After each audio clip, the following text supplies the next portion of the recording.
Thinking fast and slow. We believe we're being rational most of the time, but really, much of our thinking is automatic, done subconsciously by instinct.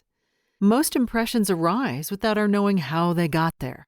Can you pinpoint exactly how you knew a man was angry from his facial expression? Or how you could tell that one object was farther away than another? Or why you laughed at a funny joke? This becomes more practically important for the decisions we make. Often we've decided what we're going to do before we even realize it. Only after this subconscious decision does our rational mind try to justify it. The brain does this to save on effort, substituting easier questions for harder questions.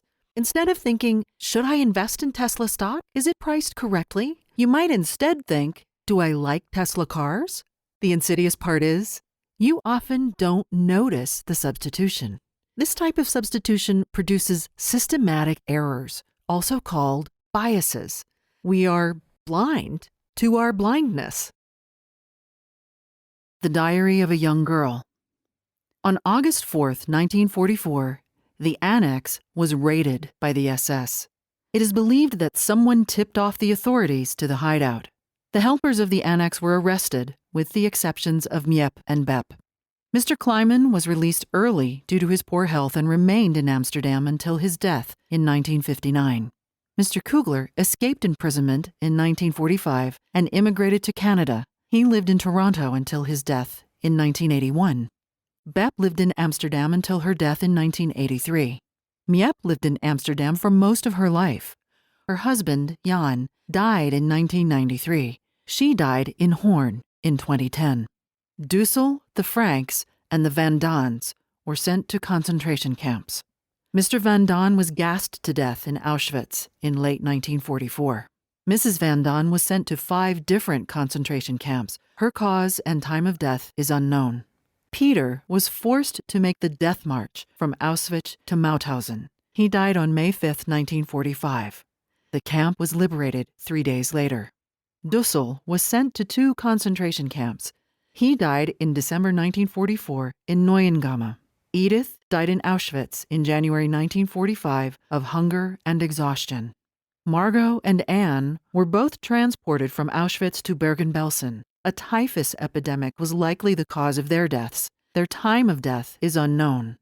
Otto was the only resident to survive the concentration camps. He was in Auschwitz when it was liberated by the Russians. He lived in Amsterdam until 1953, then moved to Beersfelden, Switzerland. He remarried and dedicated his life to sharing his daughter's diary with the world. Girl, wash your face. From the outside, other people's lives can look perfect. Home, children, jobs, relationships, looks. This can make you feel like a failure. You're just not measuring up. You can't be happy if you feel like a failure. The reality is, we're all falling short. Even people who look like they have it all together have their own struggles. Though her life might appear perfect, Hollis wants women to know the truth. She's falling short every day. She's not a perfect wife, mother, friend, boss, or Christian. She struggles in life and fails repeatedly. Though life isn't perfect, she doesn't let setbacks deter her and steal her happiness. Her goal is to be a better version of herself every day. She knows she can try again tomorrow if she falls short. She came to the realization that if she wanted a better life than the one she was born into, she'd have to create it herself. The lesson? Choose to be happy, grateful, and fulfilled every single day. When you choose to enjoy your life, it doesn't matter where you are. You'll still be happy. It doesn't matter what negativity you face. It doesn't matter where you are. It's who you are.